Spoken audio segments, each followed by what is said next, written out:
Good morning, everybody. Welcome back to the channel. It's Saturday, March the 3rd. Hope you've all had a decent week. The weekend has finally landed.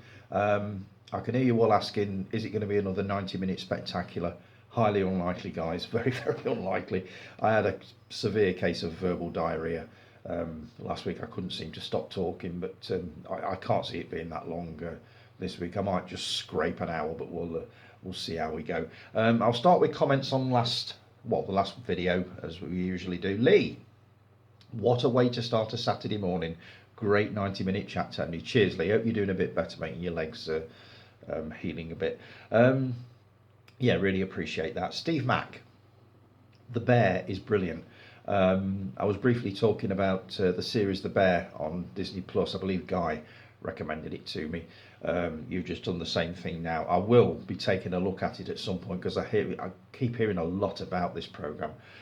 Jeremy Allen White just won awards for his role. I'm not familiar with Jeremy Allen White. I dare say I will be when I've watched The Bear, but I definitely will be giving it a spin very, very shortly, that one.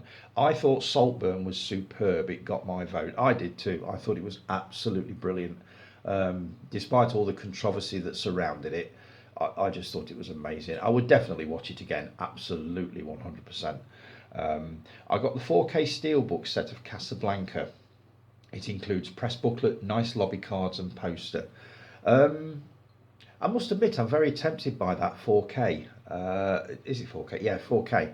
Not sure about Steelbook, but I'm almost definitely going to grab a copy of the 4K.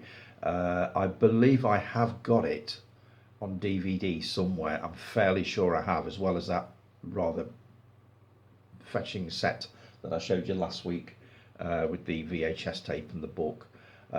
So yeah, I almost will be getting a copy of that. It's a cracking movie, it really is.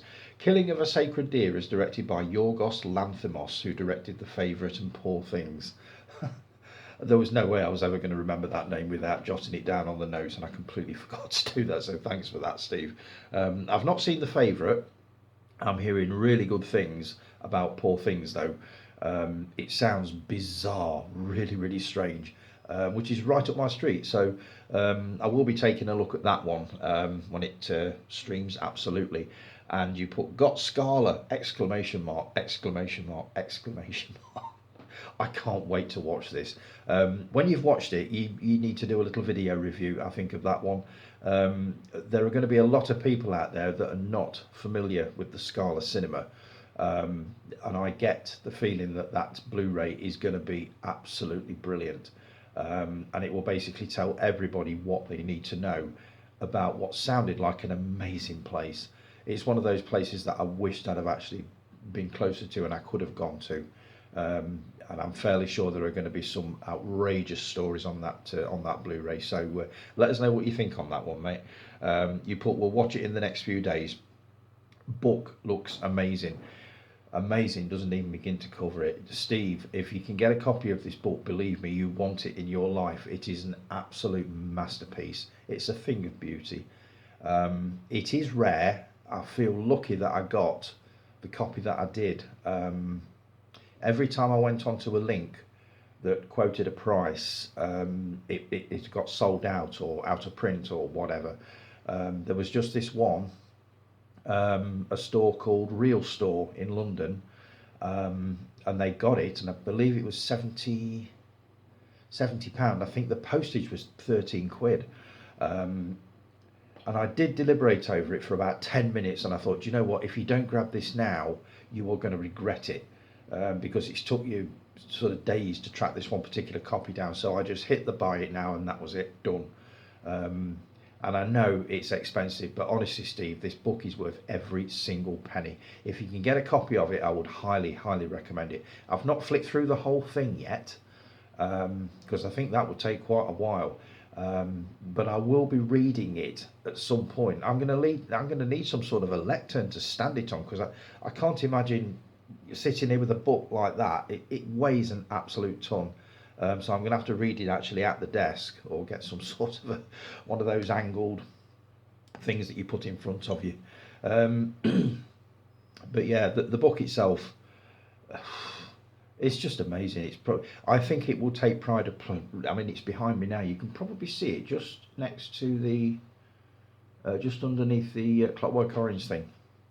But yeah, grab it if you can, Steve. Well worth it. Thanks for that. Scott, excellent video, Tony. Loved it, mate. Wow, that Casablanca set is absolutely incredible. Looks stunning. What a film as well. Absolute classic. The film is brilliant, absolutely brilliant. And that set, I've had it for, oh, blimey, decades.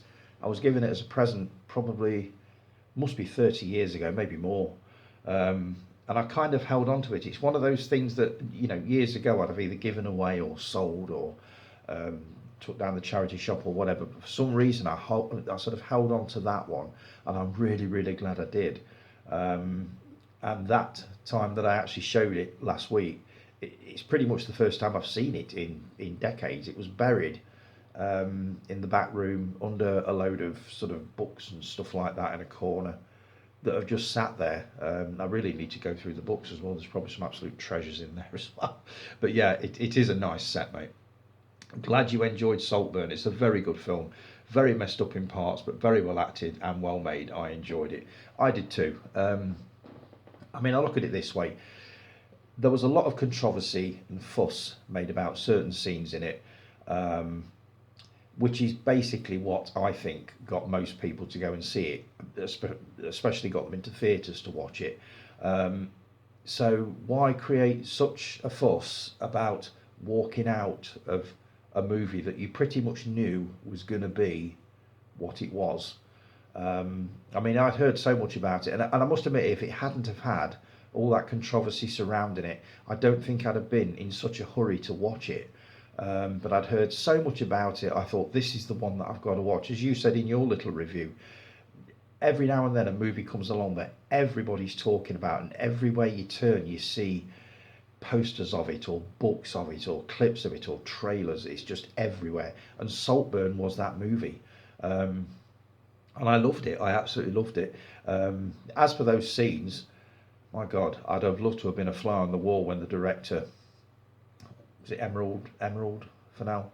I'd have loved to have been a fly on the wall when she pitched those ideas to Barry Keoghan. He must have been listening to that and read the script and thought, you want me to do what? Really? Seriously? Okay, right, okay. It must have been an absolute doozy of a meeting, that one. He must have thought at some point, my God, you're really going to make me earn my money on this one, aren't you? And he did, as I say, Murder on the Dance Floor.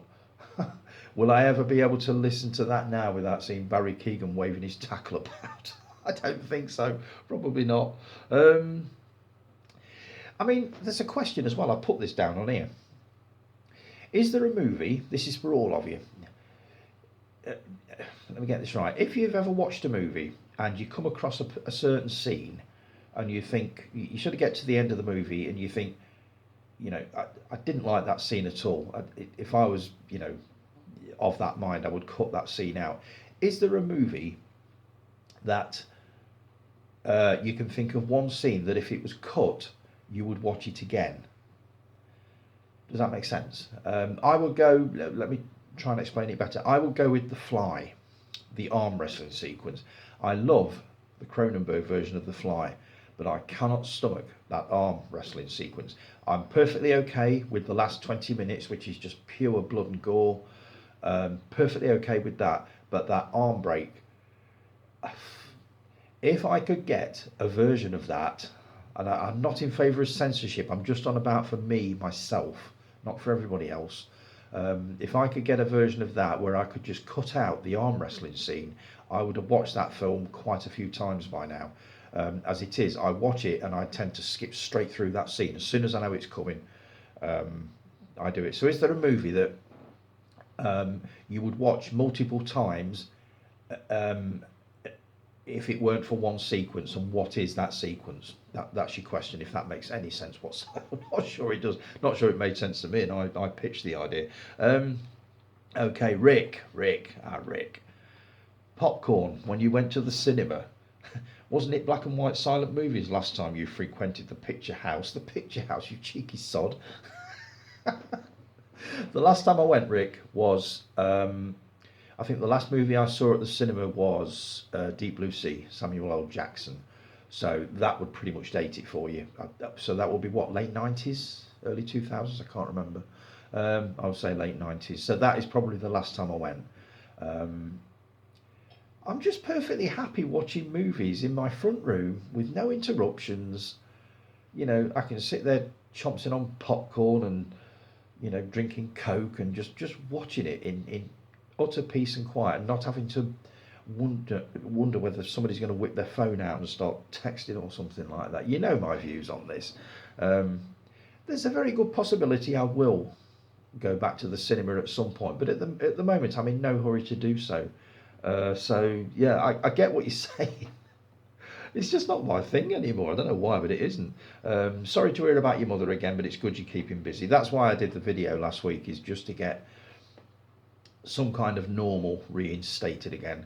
I just didn't think it would go on for so long. I surprised myself when it cracked on for like 90 minutes. Sorry I've been away for a bit, but I'll be back on YouTube very soon. Great video as always, Tony, mate. Cheers, Rick. You've been busy though. You've been busy filming your latest epic one night rental, which I am really, really looking forward to seeing. The minute the Blu-ray is released, sort of general release, let me know, and I will be grabbing a copy of that without a doubt. I've seen there was a little video that you put on probably YouTube. I can't remember now, but it looks amazing. I would definitely up for seeing that. So let me know as soon as that becomes available, and I'll be grabbing one of those. Gareth, amazing Casablanca set. That Casablanca set is really getting some coverage at the moment. I had no idea it would be that popular.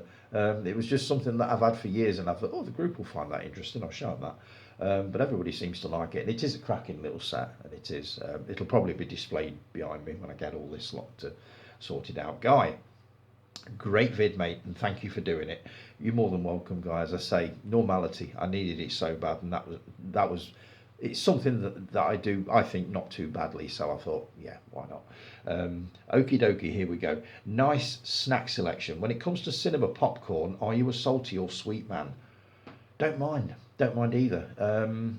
I prefer sweet, but I believe you can get both now, can't you? You can get them both in one bag, so I would prefer sweet, you know, if I've got the choice, but you know, if they've only got salty, I'll go for salty. It doesn't worry me. So yeah, either on that one, mate. Get that first season of Miami Vice just in case. You're not filling me with confidence on this one, but I will grab that first season. I mean, for £6-7 you can't go wrong, can you? Even if I watch it and I don't like it, I can chuck it to the RSPCA shop. So yeah, I will be grabbing that. Persevere with It. The climax is amazing. This is the Stephen King book. I'm down to about 11 hours and 50 minutes or something. I've listened to about 20 minutes this week. So I've not got that long to go, but it's taken me probably 18 months to get as far as I have with it. But as I say, it was 44 hours long. It's a long-ass book. You'll know because I bet you any money you've got the paperback. So you remember it. And I used to have the paperback, but I gave it away. And it's like this thick. It's massive, like 1,000 and something pages. It's bloody huge. But I will persevere with it, and I will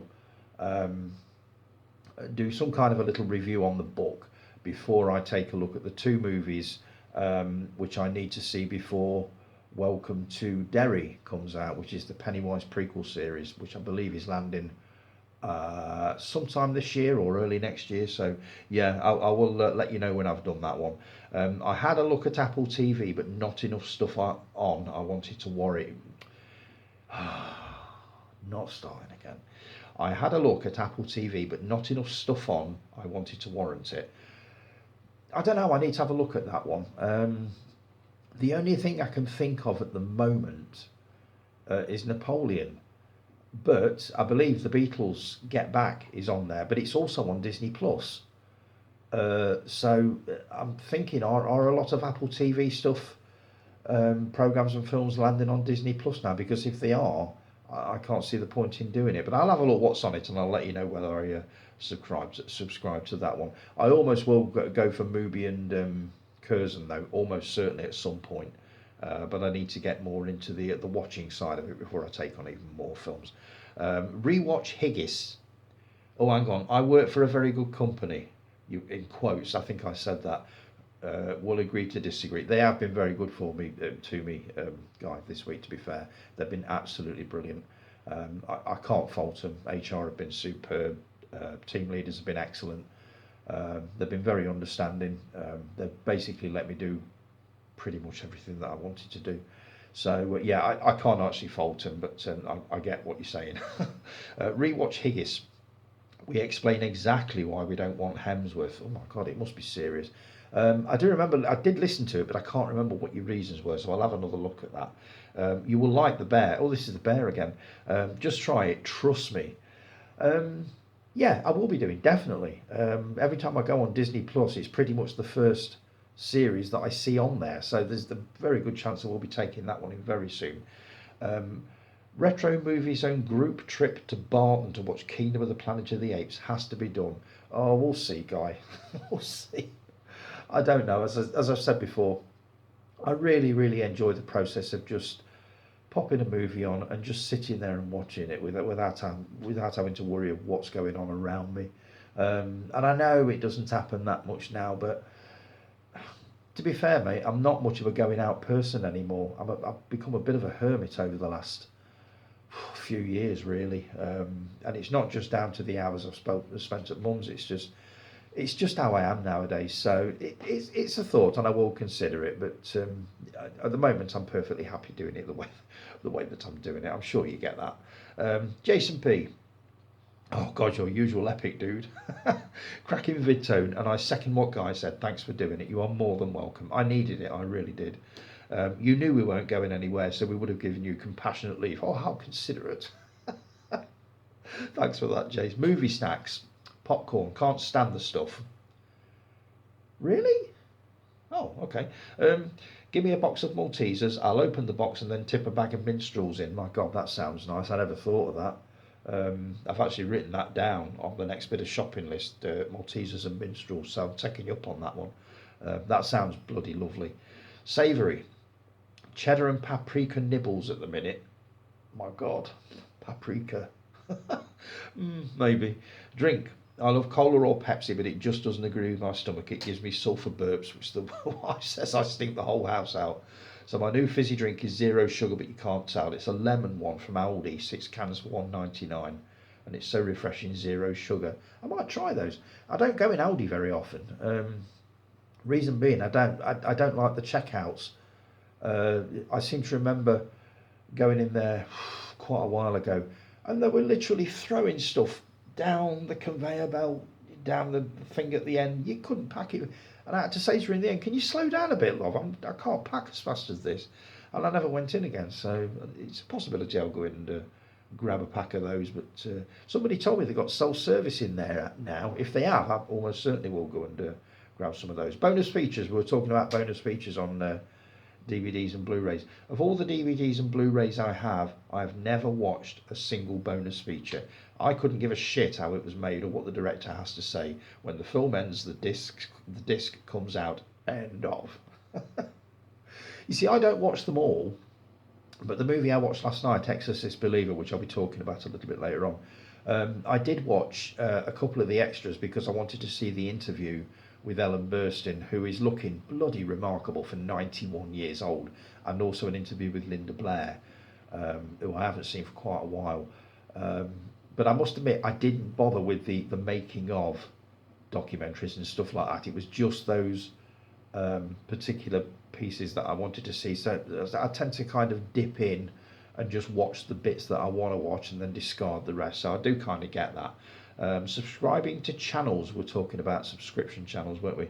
Remember when we had to subscribe to Film 4 for $6.99 a month? I'd never do that now.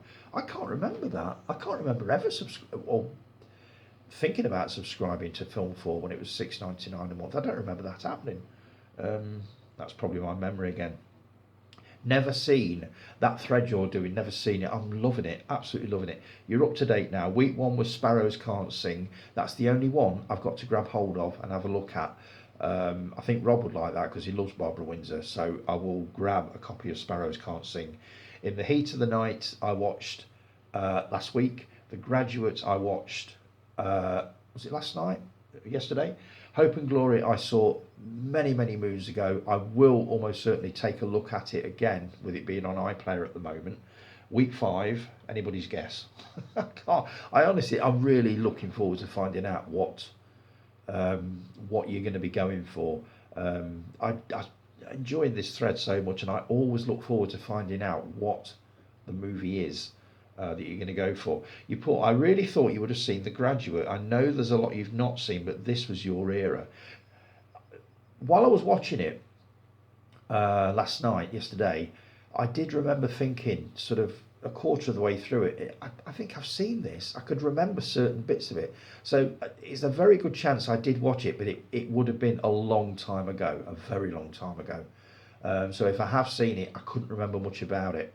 But it was pretty much like watching it the first time, apart from certain parts that I thought, oh yeah, I remember this, and I know where this is going. But I'd certainly never seen the end. I couldn't remember anything about how it ended. And I was told by Rob when he came in, and I was probably about 5 minutes to the end, and he said, what are you watching? I says, The Graduate. And he said that the sequence at the end of where they're getting married, apparently that was the inspiration for the Human League's video Love Action, which I've yet to take a look at. But apparently if you watch that video, it's a carbon copy pretty much of what happened in The Graduate. So I'm going to have a look at that at some point and see what he means with that. But I didn't know that. Where are we now? Where are we? Oh yeah, sorry, I keep losing my place. I want to watch movies that I didn't bother with when they were first out, or ones that I thought may not interest me back then, but may do now, i.e. Hope and Glory being one of them. Never interested in me in the slightest, but it surprised me a lot, so I'm guessing you really enjoyed that one. Said it before, I'll say it again, books. How the chuff do you find the time? I'm not going to read it cover to cover, Jace. I very rarely read books cover to cover. I tend to dip into them, unless it's like a biography or something like that. But it's the Scala book that you recommend, that you're referring to. Believe me, I couldn't read that cover to cover if I lived to be 100. It is just vast, but it's just one that I'll basically just flick through, and I'll think, oh my God, I've not seen that film for ages. And I'll be taking that one in. I've only had my Only Fools and Horses book for 2 years and only just read it. I do like your big book though. I don't think the content interests me. It's the size of it. It's massive. It's absolutely massive. And it does, take it from me, it weighs a ton. 480 something pages. And with the size of it, you can imagine. As I say, I'm going to have to read that at my desk. There's no way I'm going to be able to sit there with that. No way, absolutely not. But that is going to take pride of place. That is going to be displayed behind me. Let's say you can probably see it just against the Clockwork Orange thing at the top of it anyway. Finally, you were telling a story about Billy's pub. I remember Billy's. Didn't he used to be Just Williams? They used to do a pub quiz there.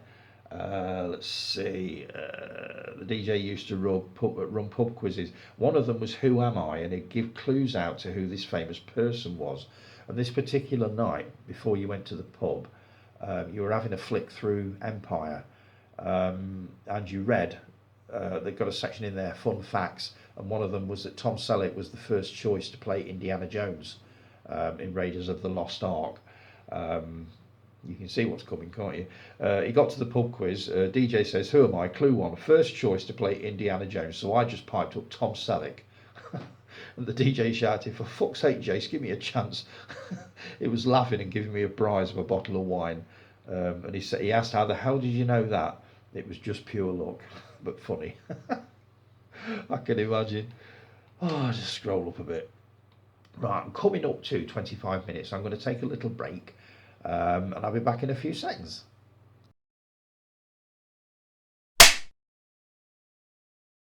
And we're back. Right. Reacher series.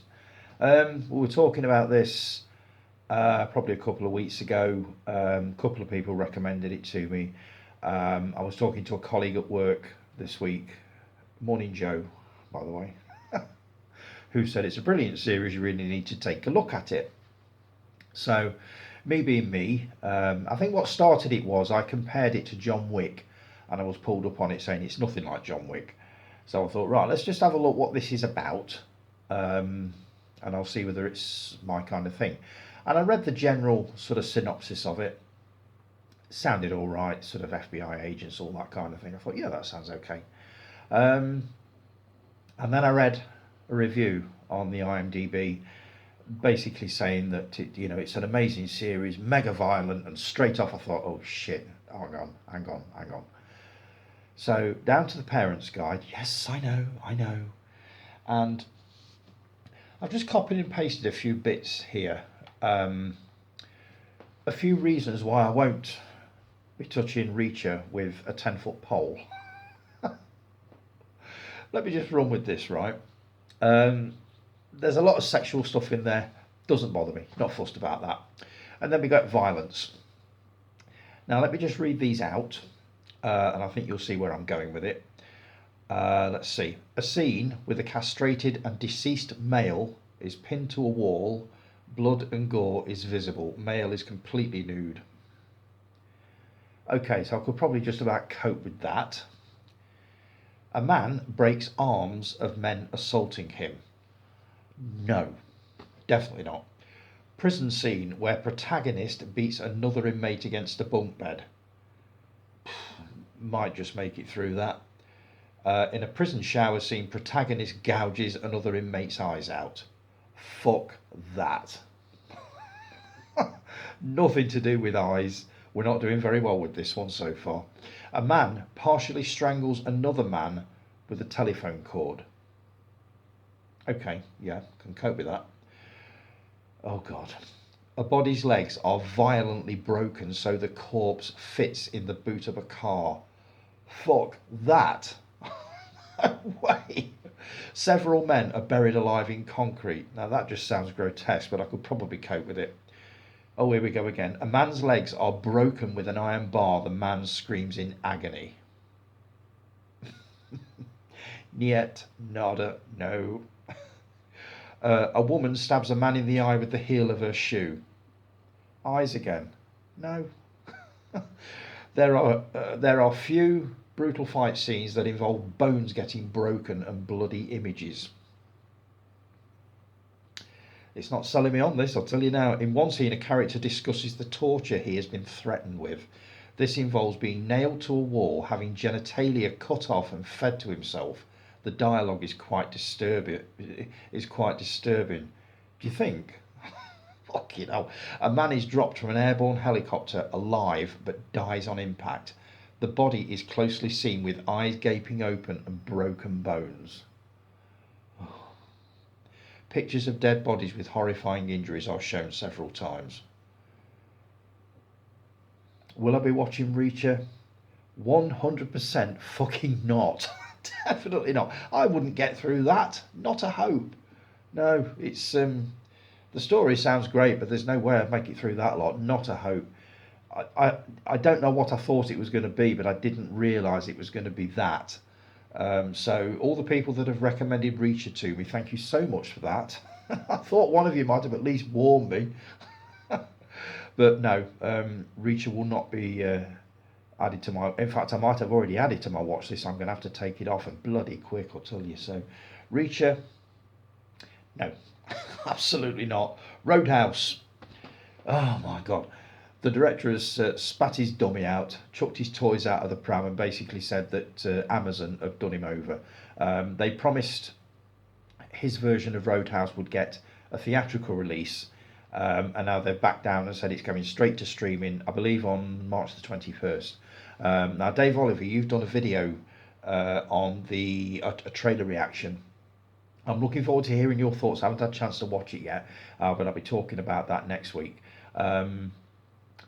My thoughts on this one, I can't remember whether I talked about it last week. I don't think it can work without Swayze, I really don't.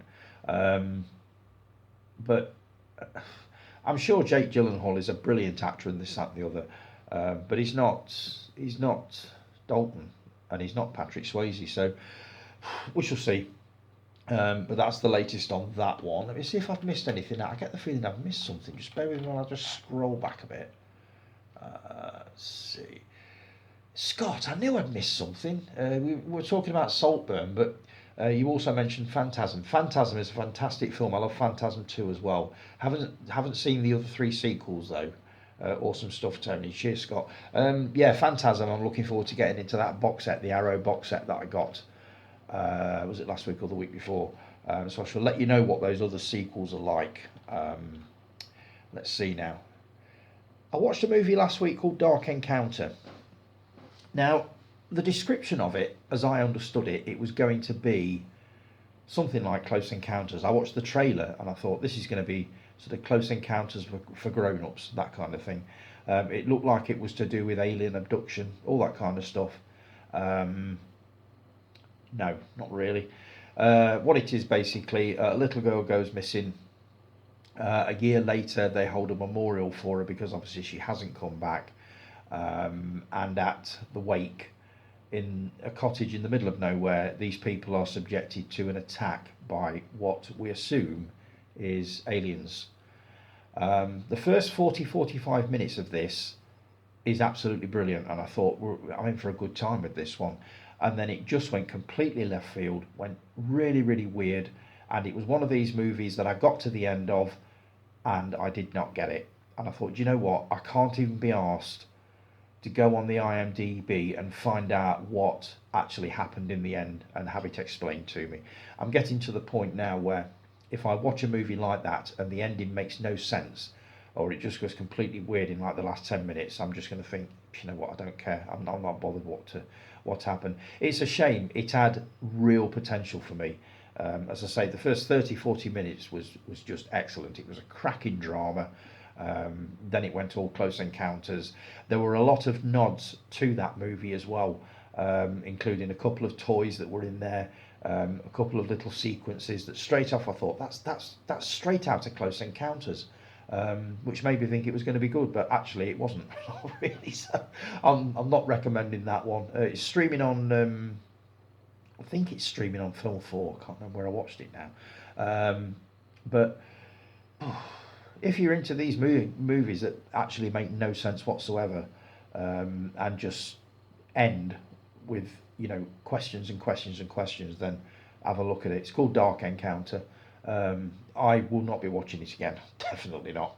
Unlike this one, Exorcist Believer. I've been dying to see this for ages, and I refused to believe the horrible reviews that this has been getting.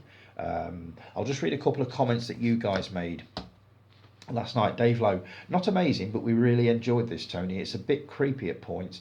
I think I had a dream about it the night I watched it. Oh dear. That's sounding good. But like you say, you called it watchable. Mark, not bad, watchable. Guy, pepperoni? It wasn't actually, it was half and half. Cheese and tomato for Rob and Hawaiian for me. And before you all start screaming, you can't put pineapple on pizza, you bloody well can, and it's lovely, so there. So that's your comments on it. My thoughts on Exorcist Believer. I don't need to go into the plot, I don't think, because you all pretty much know what it's about.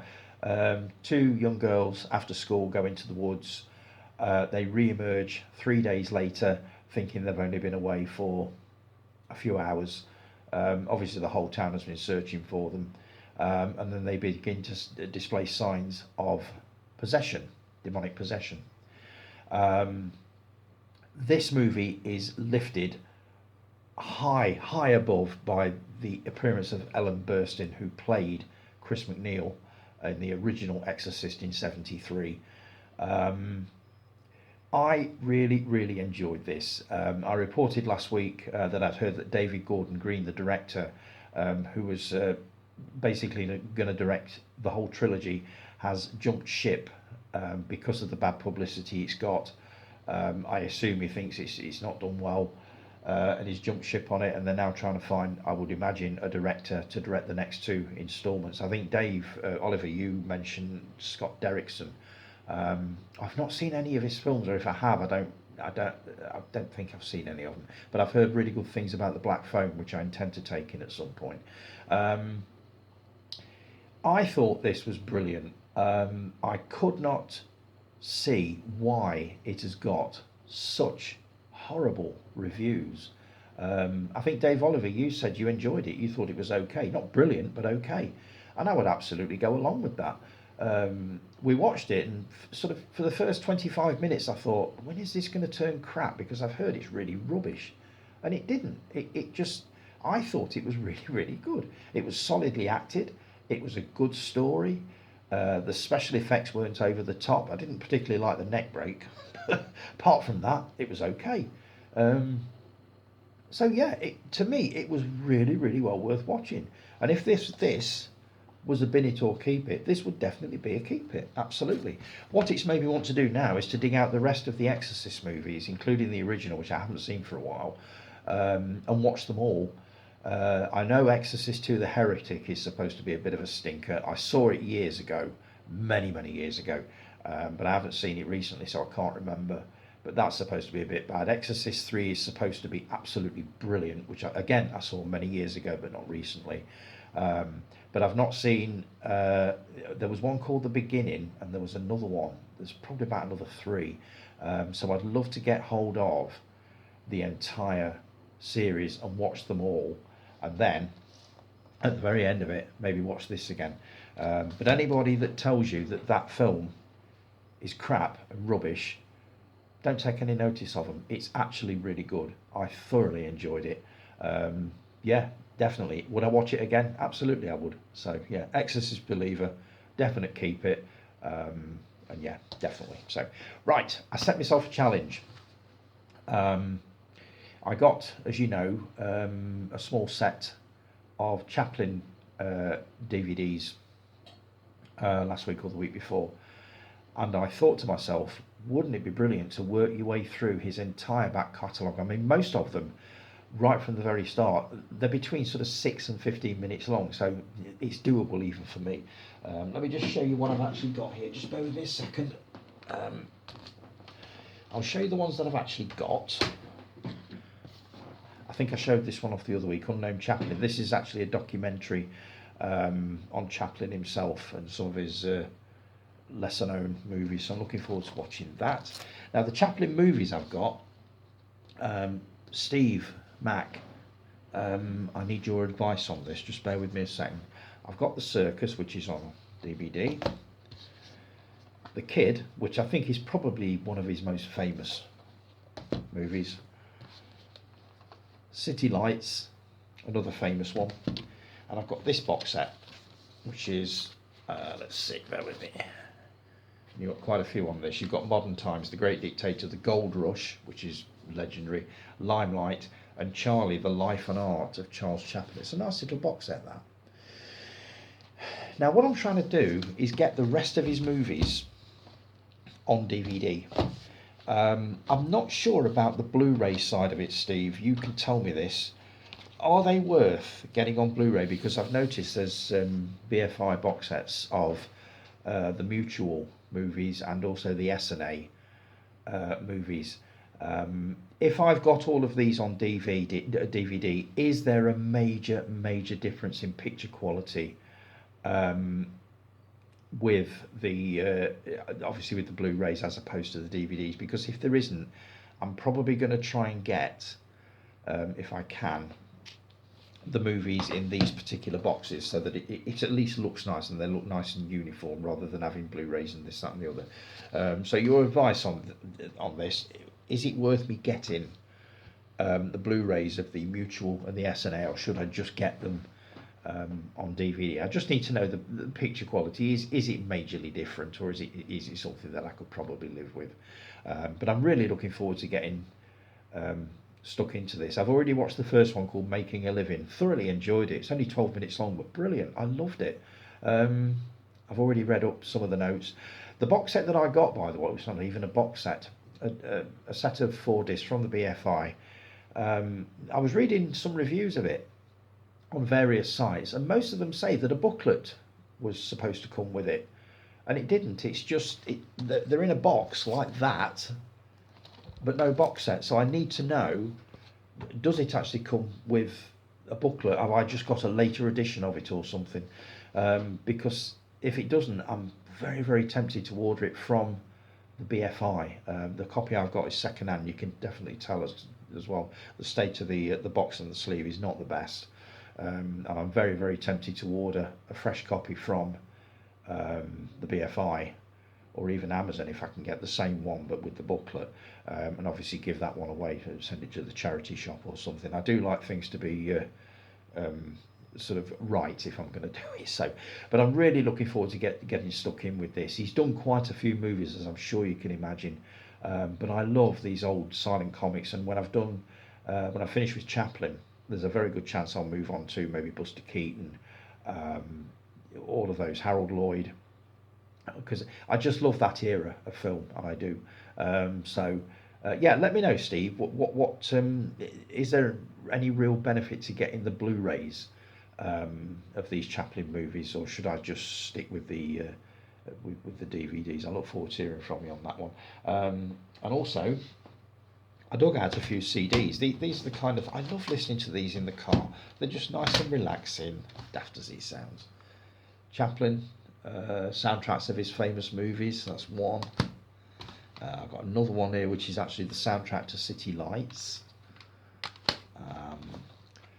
The soundtrack to the movie Chaplin, which I've got upstairs somewhere. I'm going to dig that out as well. This is the one starring Robert Downey Jr. as Chaplin. Cracking movie. Saw this at the Odeon in, it would have been 1992 if I'm correct. Round about then. And absolutely loved it. So I picked the soundtrack up for that. And also, Laurel and Hardy. That's another duo that I need to start collecting DVDs or Blu-rays of. This is selections of the soundtracks and all that sort of thing. So I've got another one somewhere which actually includes like sort of scenes of dialogue in between the songs. I couldn't find it before I came on here, but otherwise I'd have shown you that. So right, let's see, what else have I got here? I'll show you a couple of bits that I've picked up. One of these will be very, very let's see, Jason Kerr, the Ginger Ninja. You will love this book that I've got here. First one is Blondie. We were watching the documentary on Blondie in England, as they were in sort of the late 70s, early 80s. They were constantly in England. It was like their second home. And I thought, you know what, I'd forgotten how good they were. So I grabbed a CD, which has also got the DVD collection of the music videos. And the only book that I've got this week is this one. Jason, you'll love this. You've got to try and grab a copy of this.